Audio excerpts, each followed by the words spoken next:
side by side. She can watch from the parking lot. It's not her granddaughter anyway. That same night, I made a change in my $34.00 trust. I wore the yellow dress Archibald bought me 30 years ago, hem still falling just right, though my spine quivers now. In my arms I carried a small cake I baked in our modest kitchen, the one with butter and sugar measured by heart, not by weight. My hands, though older, still know how to fold frosting evenly. I imagined Lily's eyes lighting up when she saw it. As I pulled open the car door in front of that upscale restaurant in Manhattan, the valet smiled, polite, professional. I smiled back. I believed, for a moment, that I belonged here, that I was part of the celebration. Corinne's car was parked ahead, her friends stepping out in dresses that cost more than my winter coat. I took a breath, held the cake box with both hands. A hostess led us inside. Chandeliers, champagne glasses, waiters in crisp jackets, music soft, laughter sparkling. I saw Lily over there, surrounded by friends. My heart squeezed. I stepped forward, and that is when I heard Corinne whisper sharp like a knife to the hostess. "She's not on the guest list. She can wait outside." My breath caught. The hostess looked me up and down, then motioned, "Yes, ma'am. Follow me." But follow me to where? Not to a table. To the side door. And then a uniformed man guided me, very gently, to the parking lot door. Outside, a cold wind bit at my cheeks. My hands trembled a little, but I held the cake box tight. Lily's laughter drifted through the window. I pressed my forehead against the glass, trying to feel warmth from inside. That's when a little girl, maybe 8 or 9, saw me. "Who's the old lady out there?" she asked her mother, loud enough I heard. Corinne turned and said with calm cruelty, "She can watch from the parking lot. It's not her granddaughter anyway." That was the moment something old inside me stopped trembling. The shame didn't leave, but it hardened into resolve. Her words didn't just humiliate me. They revealed her strategy, to erase me without noise, to rewrite me as someone unimportant, unremembered. But Archibald had once told me, silence is not surrender, and dignity never begs. That night, I remembered. I stood there, frozen, the cake in my arms, the cold in my bones, and the shame in my ears. My vision blurred, but something inside me did not break. If you feel justice deserves celebration, smash that hype button. Let us keep stories like this alive, echoing far, far away. Your support helps us bring understanding and love to those who deserve it. Thank you so much. Keep listening. I stayed outside for hours. I did not eat. I did not speak. I just watched balloons through the windows. I saw Lily smile wide, the cake brought out, friends singing her name. Inside, glasses clinked and names were toasted. None of them were mine. When the party ended, Lily came to the door, pink shoes tapping on the pavement. "Grandma, why didn't you sit inside?" she whispered. Corinne stood between us, hand out, holding Lily back. "Because you have to choose who belongs in the memory," she said, "and Grandma doesn't." I watched Lily nod, confused, hurt. I wrapped my arms around my cake box. Tears filled my eyes, but I swallowed them down. I turned and walked to my car. Night air felt heavy.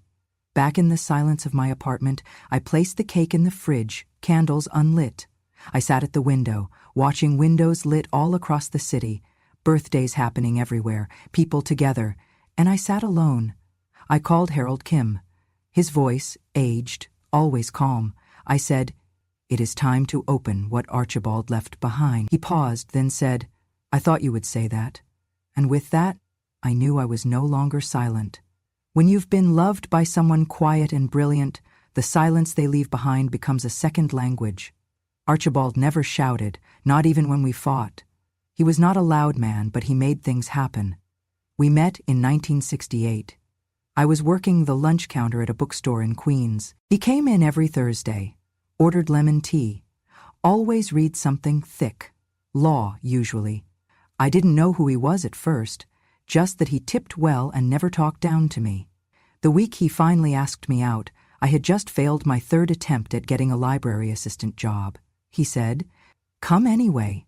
I don't care what job you have, I care what stories you carry." He became a lawyer, a good one. By the time we married, he already had his own practice. I stopped working to raise Corinne. He wanted me to finish school, but there was always laundry, teething, bills, then sickness. We were happy. At least, I believed we were. Until one day, years into our marriage, I found a letter. It was from a woman in his office. Her handwriting was young, her words were careful, too careful. I never told Archibald I read it. But something between us shifted that night. Still, I stayed. Because I believed in holding families together. Because I loved him. And because Corinne, our only child, needed us whole. Archibald tried, after that. I believe he tried. He took me on trips. He gave me space in his office to study. He supported my dream of becoming a teacher, though I only got as far as tutoring children in the neighborhood. When he was diagnosed with cancer, it was me who bathed him, sat beside him, changed his dressings, not the woman in the letter. The night before he passed, he called Harold Kim to the house. I remember the smell of orange peels on the counter, his oxygen machine humming in the background. He looked me in the eyes and said, "If she ever uses your silence against you, protect yourself." I didn't understand what he meant, not yet, but Harold nodded. He handed Archibald a folder. Archibald signed, then looked at me again. "I don't know who Corinne will be without me, but if she becomes someone who forgets you, if she dishonors you in front of Lily, this document will protect what matters." It was a secret amendment to the trust, one he had kept hidden from Corinne and even our financial advisor. The terms were specific. Should Corinne ever publicly humiliate B in front of third parties, and if such humiliation is witnessed or confirmed by Lily Ramirez, then all trustee rights shall immediately revert to a neutral third-party trustee, removing Corinne's authority permanently. Harold read it aloud once more. Then Archibald added, hoarse but firm, "A woman can give birth to a child and still fail as a mother, but no child should learn cruelty from their parents. If Lily ever sees Corinne become like me, arrogant, careless, then protect her. And protect B." Archibald recorded a video that night, a message not just for me, but for Lily. It was notarized, sealed, and deposited at the bank under Harold's name. 2 copies, one on hard drive, the other on tape. I remember Archibald smiled at the end of the recording. Even as his body failed, his voice did not waver. Then he slept, and he never woke again. I wore black for a year. I wore grief for even longer. After his funeral, Corinne told me, "Dad never left you the trust out of love. He just knew you'd keep it safe. Until I needed it." I didn't argue. I let her think what she wanted. I didn't touch the trust unless it was necessary. I clipped coupons. I used public transportation. I kept birthday cards simple. I never reminded her who earned what. But I kept Harold's number. And I kept the yellow dress Archibald gave me. Now, sitting at my kitchen table, phone still warm from that call, I remembered it all. Every word Archibald said, every breath, every warning. He knew this would happen, and now it had. I had never liked computers. The blinking cursor always made me nervous, as if I were being timed. Archibald used to tease me about it, said, "You were born to write letters, not passwords." And he was right. I kept everything written in cursive. My will, my grocery lists, even my recipes. That's why I didn't notice when the emails stopped coming. For months I thought I had simply missed the login reminder, that maybe I had forgotten to update my password. When the bank portal wouldn't open, I blamed myself. Old age, I thought. Maybe I had entered it wrong. I even told myself I didn't need to log in anyway. Corinne was handling things. But Harold was thorough. When I called him after the birthday, after the parking lot, I told him, "I haven't been able to access the trust portal for months, but I thought it was just me." He grew quiet. "B," he said, "you never changed the login credentials, right?" "No," I said. "Why would I?" That was all he needed. Within days, he requested a full audit from the financial institution. Since he was still a secondary on file thanks to Archibald's arrangement, they obliged. What came back chilled me more than the birthday night ever could. The access credentials to the trust account had been changed, not just the password, but the recovery email. The new address was a close copy of mine, but with one letter added. B. Ramirez 1219 @ instead of B. Ramirez 119. It had been created just days before a major transfer was authorized. $1,300,000, 0 cents. Gone, labeled as an investment allocation. Destination, a private firm called Vesta Forward Inc., an LLC registered in Delaware under Corinne's married name. A PR and branding startup, according to Harold's contact.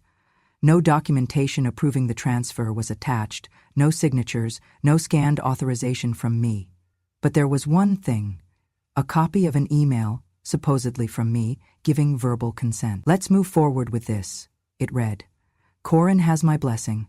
Harold traced the metadata. The email had originated from an IP address linked to Corinne's townhouse in Tribeca. It had been sent at 11:48 p.m., well past my bedtime. He even found the server log. The browser used was her MacBook, not mine. The language setting was British English. The bank had flagged it as suspicious, but since no one contested it at the time, it passed. But that wasn't all. A letter came in the mail 2 days later. It was a thank you note. From the restaurant where Lily's birthday had been held, addressed to Beato Sanchez. At first I thought it was a mistake, but when I opened it, there it was, a copy of the event guest list. Host, Corinne Wallace. VIP guests, Lily Ramirez, Dr. Morgan Lee, Mrs. Beato Sanchez. It wasn't my name. It had never been. My maiden name was Alvarez. My husband's name was Ramirez. I had never used Sanchez in my life. Harold reviewed it. "She listed you under a different name," he said, voice thin with fury. "You weren't invited, B, not legally. I was there." "I know," he said, "but the system doesn't. If this had gone to court and we had to verify attendance or familial connection through records, she had deliberately erased me. It was a subtle erasure, a cruel one, done in advance. Not a last-minute typo, but a premeditated decision. She knew what she was doing," Harold said. "She wanted to strip you of any claim, publicly." I didn't say much, but I remembered Archibald again, his words sharp as prophecy. If she uses your silence against you, that's what this was. Not just humiliation, not just exclusion. She was rewriting my presence in Lily's life. She was changing the paperwork. A week later, Harold received an anonymous tip via encrypted email. The subject line read, "Check the trust. She's stealing." The email contained screenshots, access logs, timestamps, data entries. Someone had been watching. Someone who knew. Harold submitted a formal inquiry to the Financial Trust Oversight Committee. He attached the logs, the forged email, and the IP traces. He requested a temporary freeze on all active trustee actions pending internal review. I sat at my table, pouring tea with hands that didn't shake anymore. "She changed my name," I whispered. "She changed more than that," Harold said. That was the moment I knew. This was no longer about a birthday party, or a cake, or a parking lot. This was war. The hardest memories are not the loud ones. They are not the ones where voices were raised or doors were slammed. They are the quiet humiliations, the ones wrapped in etiquette, in polite cruelty, in soft tones that cut like razors, the ones you replay at night, long after the house has gone still. I used to think I was imagining them, that maybe I was too sensitive, that maybe I had misunderstood. But now, sitting with Harold's report in my hands, the truth no longer wavered. I had been erased long before Corinne rewrote my name on a guest list. The first time I truly felt it was the week before her wedding. We were in the laundry room. I was steaming the gown, ivory silk, paid for with money Archibald and I had saved for years. She hadn't asked me to help. I just knew it had to be done. The bridal boutique had left it wrinkled at the hem. I remember folding the sleeves, whispering to the fabric, "Please behave. Don't crease when she walks." I was humming. Something soft from El Salvador, a lullaby my mother used to sing. Corinne walked in, phone pressed to her ear, makeup half done. She paused when she saw me. "Don't touch the veil," she said sharply. "You might burn it." I was only... "And also, don't wear white to the wedding," she added, turning away. "People might get confused." I laughed awkwardly. "No one will confuse me for the bride, mija." She looked over her shoulder. "You'd be surprised how tacky people can be." I should have said something, but I swallowed it. The morning of the wedding, I helped set up chairs, pinned boutonnieres. I wore a deep burgundy dress and flats. I didn't mind not being in the spotlight. I only wanted to be in one photo, just one. When the photographer came, I stood behind Lily, then only 7. I put my hand on her shoulder. The photographer raised the camera, but Corinne called out, Let's do family first, then extended family after. I froze. Family first. So I stepped back, and when they called for the next group, I was no longer in frame. Later, someone showed me the album. It was beautiful, but I was not in it. At Lily's high school graduation, I made her a shawl, pale blue with white trim, hand-crocheted, each knot made while listening to her favorite music so I could pray with intention. Corinne told me the ceremony was family-only, limited seating. I watched it live-streamed on my iPad. I saw the seats. Rows of them. I saw Morgan and Elaine and the dog groomer, but not me. Afterward, Corinne texted me a photo. Thought you'd want this. It said, Lily, holding her diploma. Behind her, Corinne beaming. And in the corner, just a flash, you could see the shawl. Folded over Lily's arm. She hadn't worn it. At Christmas parties, if Corinne had guests over, she would keep me in the back of the house. She'd say it was better that way, so I could rest. But she would lock the door from the inside so I couldn't come out unless someone came to get me. I don't want you to feel overwhelmed, she would say. Once, a guest asked, Is your mother here? Corinne laughed. Oh, she keeps to herself. She's a little old-fashioned. That year, I ate dinner in the laundry room. Same place where I once steamed her wedding gown, she told me once. After a charity gala where I'd accidentally mispronounced hors d'oeuvres. You were a nobody in El Salvador. Don't embarrass me in New York. I hadn't meant to. I had tried to be polished. I had studied menus, watched YouTube videos on etiquette, practiced handshakes in the mirror. But none of it ever mattered. What mattered was that I stayed in my place, quiet, grateful, invisible. But I remembered everything, and now I understood why Archibald left the trust in my hands. Why did he make Harold the gatekeeper? He knew what pride could do to a person who confused education with wisdom and money with love. And now, with every insult replaying in my mind, I don't feel ashamed anymore. I felt purpose. I went into my closet, pulled out a small wooden box from the top shelf. Inside were letters, my teaching plans from when I tutored kids in Queens. Letters Lily had written me in crayon, a photo of Archibald holding Corinne the day she was born. At the very bottom, a note from Archibald, to the only woman I trust to remember what matters. I ran my fingers across the ink, then I called Harold. Find out who sent that anonymous email, I said, and prepare everything. He didn't ask what I meant. He already knew. There is a kind of silence that comes when a grandchild stops calling. At first, you think it is just school, then maybe a new friend, then maybe they are growing up. But eventually, silence starts to feel like exile. Lily had always visited on Thursdays. Since she was little, after school, she'd come with her backpack full of books, her hair tied in a half-messy bun, and her voice still full of questions. We'd make hot chocolate, sit at the little table near the window, and read stories together. Until one Thursday passed, then another, then a month. I texted her. No response. I called. It rang, then stopped. I asked Corinne gently, Is Lily okay? Corinne's answer was flat. She's busy, college prep, dance team, she'll call when she can. She didn't. Then one day a letter I had written weeks ago came back in the mail, returned to sender, the envelope torn, the card unopened. My hands trembled.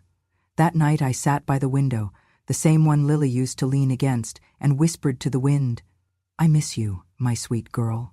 The next day Harold called. I have something, he said. Something you should hear. I braced myself. But what I didn't know was that the real shock wouldn't come from Harold. It would come from Lily. It started when she came to my house unannounced. A rainy Saturday afternoon. No text, no call, just the soft knock of her hand on my back door, because she remembered the front one always sticks. She looked pale, her eyes puffy. Hi, abuela, she said, her voice shaky. I opened my arms, and she fell into them like she was 7 years old again.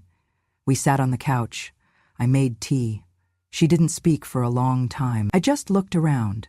Her eyes landed on a photo of me and Archibald, then on the half-finished scarf I'd been crocheting for her. I found something, she said finally. Then she pulled out a phone, opened her audio recorder, hit play. It was her mother's voice, Corinne, talking on the phone.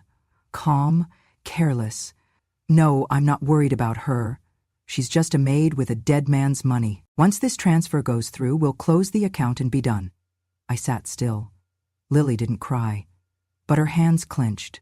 She said worse things, but this was the clearest part, Lily said. "I recorded it 2 nights ago." She didn't know I was in the hallway. She reached into her bag and pulled out another envelope. "She also tore this," she added. "I found it in the trash." It was my letter, the one I had sent weeks ago, still folded, still sealed. The card with a watercolor bird on the front, my handwriting on the back. "I thought you forgot about me," she whispered. "Oh no, mija," I said. "Never. I never would." She cried then. Quiet tears, the kind you only let go in the arms of someone who won't judge you for them. "I believed her," Lily said, "when she said you were mad at me, when she said you were trying to manipulate me. She told me you were jealous, that you didn't want her to succeed." I brushed her hair back. "You were just a child trying to love both sides." She looked up at me, fierce now. "Not anymore." She tapped her phone again. "I sent the file to Harold. He has everything. He said there's a clause in the trust that if Mom disrespected you in front of me, it activates a change in control." I finished for her. Her eyes widened. "You knew?" "Your grandfather did," I said. "He saw the beginning of who she might become." Lily took my hand. "Then let's finish what he started."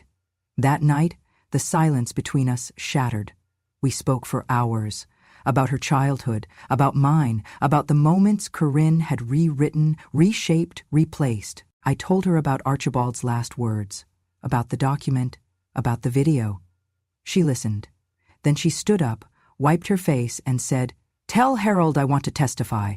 The next morning, I did not sleep. My memory replayed Lily's recording. I held Lily's phone close, listening to Corinne's voice, so calm, so cruel. Then I remembered Archibald's tape, tucked away under lock, unheard for years. Harold came early before the sun had fully climbed. He carried a slim briefcase and 2 sealed envelopes. I made coffee, shakily. The light from the window dappled across Harold's face. He looked older than I remembered, but resolute. "We're ready," he said. We met in his small office, where shelves sagged with law books and folders marked Simaru. He unlocked one envelope. Inside was a thumb drive labeled Archibald Ramirez Testament. He handed it to me. I inserted it into an old portable player. Archibald appeared on screen, soft living room light, books behind him.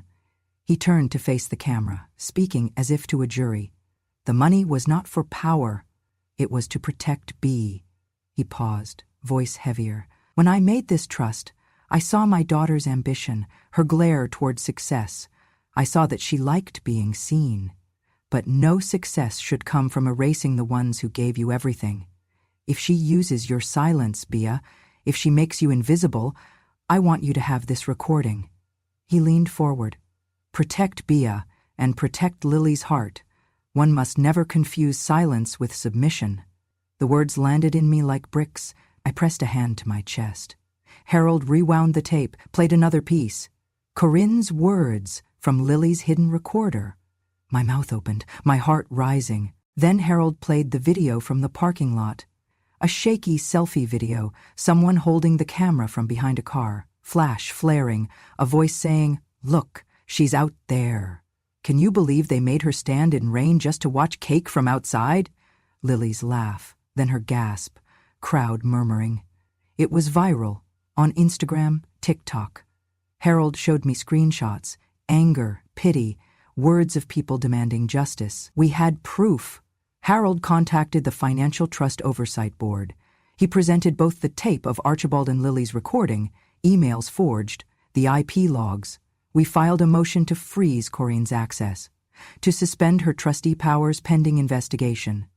I sat in the room, hands clasped, knees trembling, not from fear, from anticipation, from hope. At the meeting, board members stared at Corinne. She tried to respond, lawyer beside her whispering, but she couldn't make her voice steady. Accusations of breach of fiduciary duty, fraud, forgery. The members consulted Archibald's original trust document, saw Harold's secret amendment clause, saw Corinne's name on registration under Bay Sanchez, saw that she had misused the logins. One board member, a woman, looked at me, eyes soft. "Ms. Ramirez, you have done nothing wrong. It appears your rights were violated. we are compelled to act. They voted unanimously. Freeze Corinne's authority, revoke her access to bank accounts, stop any more transfers, appoint Harold or another neutral trustee to temporarily oversee the trust. Corinne's face paled. She opened her mouth, then closed it. Outside Harold's office, I saw people watching on their phones, news alerts, viral video from parking lot, lawyer reveals secret trust clause, grandmother fights back. Lily stood beside me. She squeezed my hand. "It's working, abuela." "Yes," I whispered. But this was not victory yet. It was opening the gate. That evening, Corinne posted a statement, something about personal family dispute, about needing privacy. But the site crashed under comments, screenshots, reposts. Her public image started crumbling. By midnight, the bank had locked all affected accounts. No payments could be made. Her startup Vesta Forward Inc. emails bounced. Investors pulled support. Media outlets wrote stories questioning her integrity. I went home. The yellow dress hung in the closet. I washed my face. I didn't cry. I just felt something lift off my chest. In the living room TV, I saw Lily show Archibald's videotape on local news. Lily's voice. My grandfather saw the truth. I saw it happen. I held Lily in my arms. Our tears mingled. I whispered to her, "He knew, Mitya. He always did." And in that moment, I understood that protection does not always roar. Sometimes it whispers. Sometimes it waits. That night, I fell asleep with Harold's letter on the nightstand. He had written, "Trust is not about ownership, it is about responsibility." I drifted off, not as someone ignored, but as someone being heard. The morning the court date came, I dressed in my light gray suit, the one Archibald said made my eyes look soft in any light. Lily walked me to the courthouse doors. Her fingers brushed mine. I could feel her quiet strength. Inside, the courtroom felt cold. Polished wood, high windows, dozens of people, reporters with cameras. Corinne sat at the plaintiff's table, her chin up, lips tight. Her lawyer fidgeted with papers. I held nothing. No bitterness. Just a folder Harold gave me, prints, logs, recordings, Archibald's amendment. The judge took her seat. The clerk called the case. B. Ramirez versus Corinne Ramirez. Trust case number. My heart did something like dance in its cage. Corinne's voice, when asked to respond, it trembled just a little. She tried claiming, "This was miscommunication. I had temporary trustee duties. I thought I was acting for the good of the trust." Harold stood. He laid out the evidence. Forged email, IP logs, the video from the parking lot, Lily's recording of Corinne's phone call calling me a maid with dead man's money, the alteration of guest name B. Sanchez. Others called to testify. Neighbors, the host from the restaurant invited to speak on the guest list. The judge listened. Then she paused. The gallery was silent. "Corinne Ramirez," she said slowly, "you have breached fiduciary duty, committed forgery, misrepresented familial relations publicly, and misused trust funds totaling over $1 million. By virtue of the secret amendment contained in Archibald Ramirez's trust, these actions trigger automatic revocation of your trustee powers." Gasps. Corinne's lawyer opened his mouth. The judge raised a hand. "Effective immediately, you are removed from all trustee authority. All access to the trust accounts are frozen. A neutral, court-appointed trustee will assume control. You will be required to reimburse any unauthorized transactions. You will face inquiries for your misuse." Tears glistened in Corinne's eyes. Not sorrow, but something like shock. Disbelief. Outside the courtroom, reporters whispered. Flashbulbs popped. The headline writers were already composing. PR queen destroyed by her own words. $34.00. M lost to humiliation. Within hours, social media exploded. Clips of the parking lot video, Lily's phone recording, posts with captions. She called her invisible. Now the world sees her? B's Justice investors started pulling back. Corinne's company, Vesta Forward Inc., lost its lead client. Press releases canceled. Board members distanced themselves. The firm's stock fell. Deals evaporated. The house of gloss and image cracked. Corinne left the courtroom in a black coat, hood down, face pale. I watched her descend the steps as Lily and I stood on the sidewalk. Reporters clamored, asking, "What do you think?" I didn't shout. I smiled. Not triumphantly, Gratefully, one major investor withdrew a promised $5 million, 0 cents, in funding, citing concerns over governance and integrity. Another terminated partnership. Vesta Forward's projection for next quarter dropped by 2/3. Corinne's business was hemorrhaging. That evening, Lily posted a photo of me and her in front of the courthouse. She held my hand. Her profile caption read, "She called her invisible, now the world sees her." It was shared thousands of times. Comments came flooding, people offering support, sharing their own stories, calling B a hero. Corinne posted a statement later, short, legal, defensive. "Family matters are complicated," she wrote. "I regret that revelations caused pain, but no apology for what she said. No acknowledgement of what she did." Lily didn't speak to her mother that night. She stayed with me. We cooked dinner together in my small kitchen. I let her pick the music. We laughed like we used to. The memory of all those small humiliations, the veil, the wedding, the trimmed guest list, mingled with this moment, and in that mingling, pain turned to power. Back at home, Harold called with news. The court had ordered restitution. Corinne must repay the $1,300,000, 0 cents, plus damages to the trust. Her fees as trustee are revoked. She must publicly admit wrongdoing as part of the court order, published in local newspaper and online legal gazette. If she fails, further penalties follow. I felt light. Relief, yes, but something more. I reclaimed what Archibald built. I reclaimed dignity, respect, truth. That night I lay in bed, Lily's hand in mine. I could hear the wind outside. I could hear the city lights pulsing. Somewhere a car passed. Lily's breathing next to me. In silence, I gave thanks. For Archibald's foresight, for Lily's courage, for Harold's steadfastness.